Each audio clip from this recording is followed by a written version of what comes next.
Hello everybody, आज हम देखेंगे सिक्स्थ हाउस के बारे में। जैसा कि आप सब जानते हैं सिक्स्थ हाउस होता क्या है। सिक्स्थ हाउस होता है आपके शत्रु भाव, एनिमी। जो षष्ठ भाव में जो भी ग्रह रहते हैं वो आपके शत्रु बन जाते हैं। उसके अधिपति आपका शत्रु, मतलब जो भी सपोज सेकेंड हाउस का अधिपति सिक्स्थ हाउस में रह गया, आपके परिवार के लोग आपके शत्रु बन जाएंगे। अगर थर्ड हाउस मतलब ब्रदर हाउस के लॉर्ड आपके सिक्स्थ हाउस में रह गए तो आपका ब्रदर सिस्टर जो होता है आपका शत्रु बन जाएंगे। फिफ्थ लॉर्ड अगर सिक्स्थ में रहता है तो आपका संतान आपका शत्रु बन जाएंगे। अगर सेवेंथ लॉर्ड आपका वाइफ का लॉर्ड कंट्रोलर सिक्स्थ हाउस में रह जाता है तो क्या होता है, आपका वाइफ आपका शत्रु बन जाएगी। तो उसी तरह आपका अगर टेंथ लॉर्ड सिक्स्थ में रह जाता है तो प्रोफेशन में जितने भी आपका हायर अथॉरिटी वगैरह है वो सब एनिमी हो जाएंगे। नाइन्थ लॉर्ड सिक्स्थ में रहने से आपके अपनी पिता ही आपका एनिमी बन जाएगा। उसी तरह 11th लॉर्ड सिक्स्थ में रहने से आपका बड़े भाई आपका शत्रु बन जाएगा। हर एक हाउस का जो अधिपति होता है सिक्स्थ हाउस में रहने से वो शत्रु बन जाता है, आपका ऑपोजिशन मिलता है। क्यों ऐसा होता है, क्या आप जानते हैं? कभी इन्वेस्टिगेट किया है कि सिक्स्थ हाउस इतना नेगेटिविटी क्यों रखता है? 6, 8 और 12 दुस्तान क्यों होते हैं? क्योंकि पिछले जन्म का जो भी हाउसेस होते हैं, जो आपका खराब कर्म होते हैं वो 6, 8 और 12 में रहते हैं। खराब कर्म का मतलब ये नहीं होता बोलेंगे कि आप भी मतलब पुराने जमाने के लोगों की तरह बात करने लगे, पाप पुण्य की बात करने लगे, तो ऐसा नहीं होता। पाप पुण्य जो होता है हमारा दिमागी खेल है। ओके, हम चाहकर भी एक चीज को पुण्य में बदल नहीं सकते, मतलब पाप को पुण्य में बदल नहीं सकते। ओके, क्योंकि हमारा दिमाग एक्सेप्ट नहीं करता। आप अगर किसी का खून कर देते हैं तो क्या आपको दिमाग को लगेगा कि नहीं आपने अच्छा काम किया है? कब लगेगा अच्छा काम किया है ना? अगर आप बॉर्डर के ऊपर खड़े हैं और आपने किसी ऑपोजिट के किसी भी सेना को, मतलब आपकी शत्रु को मार गिराया तो आपको लगेगा कि मैंने अच्छा काम किया है।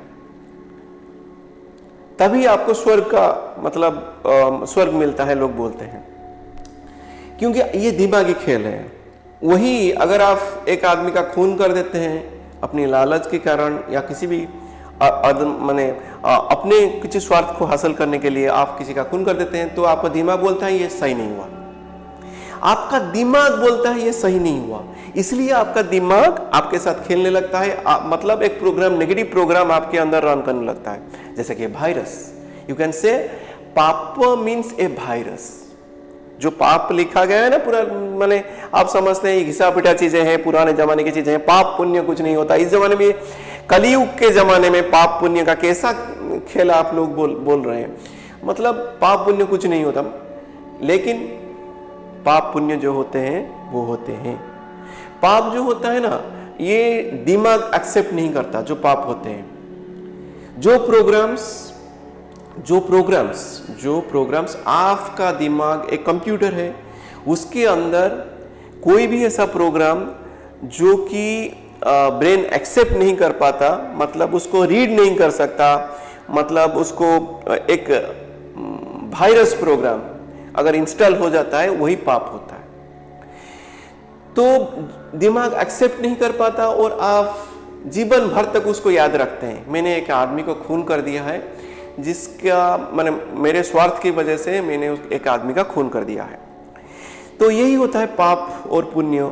और सिक्स्थ हाउस होता है पिछले जन्म का 10th हाउस, प्रोफेशन हाउस। देख लीजिए आप, 9th हाउस होता है पिछले जन्म का लग्न, असेंडेंट, और 6th हाउस होता है उसका 10th हाउस, प्रोफेशन।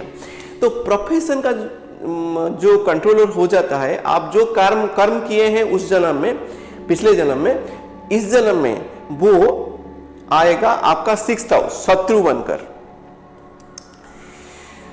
तो आप बोलेंगे कि क्या मैं पिछले जन्म में कोई भी अच्छा काम नहीं किया हूं जिसकी वजह से मेरा 10th हाउस 6th हाउस में बदल गया? नहीं, ऐसा नहीं होता। ये मतलब एक प्रोग्राम है। यूनिवर्स जो होता है, ये टोटल यूनिवर्स हमारा ना, ये एक प्रोग्राम है, ये कंप्यूटर प्रोग्राम है। तो हमारे दिमाग के अंदर भी एक प्रोग्राम है, बाहर भी प्रोग्राम है, चारों तरफ प्रोग्राम ही प्रोग्राम। ओके, तो कहीं पर भी इतना छोटा सा गड़बड़ होने से, छोटा सा भी प्रोग्राम में कोई गड़बड़ आ जाने से आपको तकलीफ झेलना पड़ेगा। तो पाप पुण्य के बारे में बाद में हम बात करेंगे, पर आज का सब्जेक्ट है सिक्स्थ हाउस। सिक्स्थ हाउस है पिछले जन्म का जो कर्म आप पाप कर्म किए हैं, सिक्स्थ हाउस में रह जाता है। तो सिक्स्थ हाउस का लॉर्ड अगर सिक्स्थ हाउस में रह जाता है तो दुष्टान का अधिपति अगर दुष्टान में रह जाता है कुछ अच्छा रिजल्ट मिलता है। मतलब उसका जो होता है वो विपरीत राजयोग जैसा फल देता है। षष्ठाधिपति अष्टम द्वादश या षष्ठाधिपति अष्टम और द्वादशाधिपति के साथ संबंध में रहने से भी विपरीत राजयोग होता है। तो ये जो विपरीत राजयोग होते हैं वो खराब ग्रह, मतलब षष्ठ अष्टम द्वादश का अधिपति अपने खराब ग्रहों के साथ रिलेशन रखने से, तो षष्ठाधिपति षष्ठ में रहने से भी एक अच्छे योग बनता है, जिसकी वजह से उसका बहुत सारी संपत्ति रहता है। और हालांकि उसका शत्रु भी पावरफुल होते हैं, पर उसका सिक्स्थ हाउस जो वन हाउस में रह जाता है तो पर उसका शत्रु कुछ बिगाड़ नहीं पाते। और सिक्स्थ हाउस का लॉर्ड वन हाउस में रह जाने से उसको शत्रु को झेलने की बहुत ताकत होती है उसके अंदर। उसी तरह सिक्स्थ हाउस के लॉर्ड अगर सेवेंथ हाउस में रह जाता है तो क्या होता है, जैसा कि आप लोग जानते हैं, सेवेंथ हाउस के साथ रिलेशन रखने से षष्ठाधिपति आपका वाइफ आपका एनिमी हो जाता है। षष्ठाधिपति वैसे ही अष्टम भाव के साथ रिलेशन रखने से बहुत बड़ा योग बनता है, इसको बोलते हैं विपरीत राजयोग। षष्ठाधिपति अष्टम में या अष्टमाधिपति षष्ठ में रह जाने से विपरीत राजयोग बन जाता है। विपरीत राजयोग के कारण आपको इसके महादशा अगर लाइफ में आता है तो बहुत अचीवमेंट देता है। वैसे भी षष्ठाधिपति अगर अष्टम भाव में रह जाते हैं तो उसका शत्रु मृत्यु को प्राप्त होते हैं। मैंने खुद देखा है अपने पापा का षष्ठाधिपति अष्टम भाव में, तो उनका षष्ठाधिपति अष्टम भाव में होने से उनका जो शत्रु बन जाते हैं उनको सबका मृत्यु हो जाता है षष्ठाधिपति अष्टम में होने से। तो षष्ठाधिपति अष्टम में रहने से ये सब होता है। षष्ठाधिपति अगर नवम भाव में रहता है तो क्या होता है, षष्ठाधिपति नवम भाव में रहने से आपका जो आपके जो एल्डर्स होते हैं ये सब आपके एनिमी हो जाते हैं, शत्रु हो जाते हैं। आपको पढ़ाने वाला गुरु ये भी शत्रु हो जाते हैं षष्ठाधिपति नवम भाव में रहने से। मतलब ये है कि बहुत सारे लोग समझते हैं कि षष्ठ भाव मतलब अधिपति जो होता है, मैं एक हॉरोस्कोप से आपको दिखा देता हूं कैसे होता है ये सब। तो हम एक हॉरोस्कोप बना लिया, ओके। तो अभी क्या करेंगे हम, वही मैं हमेशा लिब्रा असेंडेंट से ही आपको बताता हूं ताकि एक ही चीज को आप याद रख सके और ठीक से जान सके। तो हम अभी सिक्स्थ लॉर्ड को देखेंगे और 4 5 6 7 8 9 10 11 12 राशि, तो 12 साइंस है। तो अभी क्या होता है, सिक्स्थ हाउस का लॉर्ड, इसका जो अधिपति होता है कौन होता है, सिक्स्थ हाउस होता है यहाँ पर पाइसेस में, ओके। पाइसेस में रहने से सिक्स्थ हाउस, ये इसका लॉर्ड होता है जुपिटर। जुपिटर अगर यहाँ पर रह गया कहाँ पर, 10th हाउस में, सॉरी हमें अभी डिस्कस कर रहे थे 9th हाउस के बारे में। अगर सिक्स्थ लॉर्ड 9th में रह गया तो जुपिटर 9th हाउस में रह गया। जुपिटर बृहस्पति अगर 9th हाउस में किसी का भी रह जाता है, लिब्रा असेंडेंट हो गए, षष्ठाधिपति नवम भाव में हम डिस्कस कर रहे थे, तो उसका क्या होता है, लोग समझेंगे कि 9th में बृहस्पति है, जुपिटर है, बहुत ही अच्छा हॉरोस्कोप। ऐसा बिल्कुल नहीं होता, क्योंकि जुपिटर तो अच्छा प्लेनेट है, इसका भाग्य पर अच्छा असर डालेगा, पर षष्ठाधिपति होने से वो बुरा असर भी डालेगा। बृहस्पति अच्छा प्लेनेट है, नेचुरल बेनिफिक है, नेचुरल बेनिफिक की वजह से उसका भाग्य, मतलब उसका भाग्य, उसको लगेगा कि वो अच्छाई की ओर जा रहा है, उसका भाग्य बड़ा होने जा रहा है, उसका एम्बिशन की तरफ जा रहा है, ऐसा लगेगा उसको जुपिटर की वजह से। पर सिक्स्थ लॉर्ड 9th में होने की वजह से बहुत सारे ऑपोजिशन खड़ा हो जाएंगे, और अगर 9th लॉर्ड भी 6th के साथ रिलेशन रख देता है तो लिब्रा असेंडेंट में, तो बात ही खत्म हो जाता है। मतलब उसका जो एम्बिशन की तरफ जो दौड़ होता है उसमें वो लास्ट मिनट में हार जाता है, ओके। तो सिक्स्थ लॉर्ड 9th में होने से ये होता है। सिक्स्थ लॉर्ड अगर 10th में रह जाता है, सपोज जुपिटर उसका 10th हाउस में रहेगा, लिब्रा असेंडेंट, और जुपिटर 10th हाउस में रहेगा। जुपिटर 10th हाउस में रहने से क्या होगा, जुपिटर एक्सल्टेड हो जाता है। लिब्रा असेंडेंट के लिए षष्ठाधिपति 10th भाव में, उच्च भाव में रहता है, और ये उच्च भाव में रहने से क्या होता है ना, आपको शत्रु बहुत ज्यादा बढ़ जाते हैं, बहुत ज्यादा बढ़ जाते हैं और बहुत पावरफुल शत्रु होते हैं। लिब्रा असेंडेंट अगर जुपिटर 10th हाउस में रह जाता है तो इसकी वजह से जुपिटर यहाँ इतना पावरफुल हो जाता है, दसम भाव होता है सबसे पावरफुल केंद्र, उसके साथ जुपिटर एक्साल्टेशन, ये इतना पावरफुल हो जाता है यहाँ पर जुपिटर षष्ठाधिपति, जीवन भर उसका शत्रु की वजह से उसका लाइफ पूरा हेल बन जाता है, नर्क बन जाता है एक्साल्टेड रहने से। लिब्रा असेंडेंट के लिए लोग समझेंगे दसम भाव में बृहस्पति, वो भी एक्साल्टेड, कितना अच्छा रिजल्ट मिलेगा, बिल्कुल नहीं मिलेगा। यही सब है एस्ट्रोलॉजी के जो यूनिक पॉइंट्स, यही आपको याद रखना है। ओके, तो इसी की वजह से ही गलत प्रेडिक्शन होता है एस्ट्रोलॉजी में। ग्रहों को देखकर ही लोग प्रेडिक्ट कर देते हैं, जो कि गलत होता है। हमेशा अधिपति को देख के प्रेडिक्ट करिए, उसका किस तरह का, वो किस तरह, कौन से हाउस का लॉर्ड है, ओके, कौन से घर से आया है, वो पहले देखिए प्लैनेट को। तो षष्ठाधिपति अगर 11 भाव में रह जाता है तो क्या होता है, षष्ठाधिपति किसी का भी अगर षष्ठाधिपति 11 हाउस में रह जाता है तो एक अच्छा रिजल्ट आ जाता है। जैसा कि आप लोग सब जानते हैं 11 हाउस 11th हाउस जो होता है वो क्या होता है, वो सभी प्लैनेट्स को अपना सकता है। क्यों? ये हाउस ऑफ गेन है। मतलब अगर अष्टम भाव का अधिपति भी एकादश में रहता है तो मृत्यु से गेन हो जाएगा आपको, मतलब कोई भी किसी भी आदमी का डेथ से आपको गेन हो सकता है। उसी तरह अगर षष्ठाधिपति एकादश में रहेगा, जुपिटर यहां पर रह जाता है लिब्रा असेंडेंट के, तो एकादश भाव में रहने से शत्रु की वजह से उसका गेन हो जाएगा, उसका डिस्प्यूटेड लैंड की वजह से उसका गेन हो जाएगा। उसके पास बहुत सारे डिस्प्यूटेड लैंड रहेंगे, पर ज्यादातर क्या होता है कि डिस्प्यूटेड लैंड्स तो किसी को गेन नहीं देते, पर इस आदमी को गेन देंगे। मतलब ये बहुत सारा लाभ पाएगा ये षष्ठाधिपति एकादश भाव में रहने से, डिस्प्यूटेड लैंड से भी, मतलब हर कोई डिस्प्यूट इसको लाभ देकर जाएगा।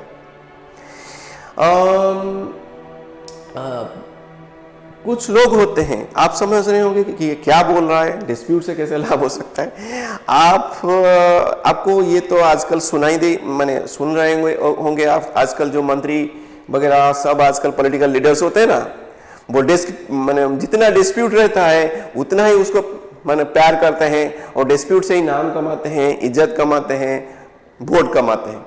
तो 6th लॉर्ड 11th रहने से ये होता है। और 6th लॉर्ड वैसे ही 12th में रह जाने से क्या होता है, 6th लॉर्ड एनिमी का अधिपति, वो 12th हाउस ऑफ लॉस में रह जाता है तो क्या होता है, तो एनिमी को आप लॉस कर देंगे, मतलब छोड़ देंगे, आपका एनिमी आपसे दूर भाग जाएंगे। ये तो बहुत ही अच्छा चीज़ है। 6th लॉर्ड अगर 12th में रह जाता है तो अपोजिशन लाइफ में बहुत कम आएगा, मतलब आपकी लाइफ थोड़ा सा स्मूथ रहेगा। ये 6, 8 और 12 का अधिपति जितना ही वीकर रहेंगे आपका लाइफ उतना ही स्मूदर रहेगा। तो 12 का अधिपति अगर 6 में या 6 का अधिपति अगर 12 में रहता है तो विपरीत राजयोग बन जाता है। विपरीत राजयोग की वजह से उसका दिन प्रतिदिन उन्नति तो होता है, और क्यों उन्नति होता है, क्योंकि उसका अपोजिशन कोई नहीं रहता। कोई भी काम में, कोई भी चीज में कोई अपोजिशन उसके आगे खड़े नहीं रहते। षष्ठाधिपति शत्रु कोई नहीं होता उसका। षष्ठाधिपति 12th में होने से उस अगर शत्रु पैदा होंगे तो उसको वो धीरे धीरे उसके सामने से हट जाएगा। जो षष्ठाधिपति वैसा है। मैंने षष्ठाधिपति का और कुछ हाउसेस नहीं बताया ना। षष्ठाधिपति लग्न में, असेंडेंट में रहने से क्या होगा, षष्ठाधिपति लग्न में रहने से, एक मूवी मैंने देखा था लिविंग विद द एनिमी, आपने देखा होगा शायद, लिविंग विद द एनिमी। तो 6th लॉर्ड अगर असेंडेंट में होता है तो यही होता है, लिविंग विद द एनिमी। आपका पास वाला कोई इंसान, जानवर, कोई भी आपका शत्रु होगा पर आपको मालूम नहीं पड़ेगा। आपको अब जीवन भर ऐसा ही रहेगा पर आपको कभी मालूम नहीं पड़ेगा। 6th lord living with the 6th lord ascendant में, living with the enemy, living with the diseases, या अगर एनिमी नहीं रहेगा तो उसका डिजीजेस, बहुत सारे रोग शरीर में हमेशा रहेंगे, मतलब long term diseases will arise.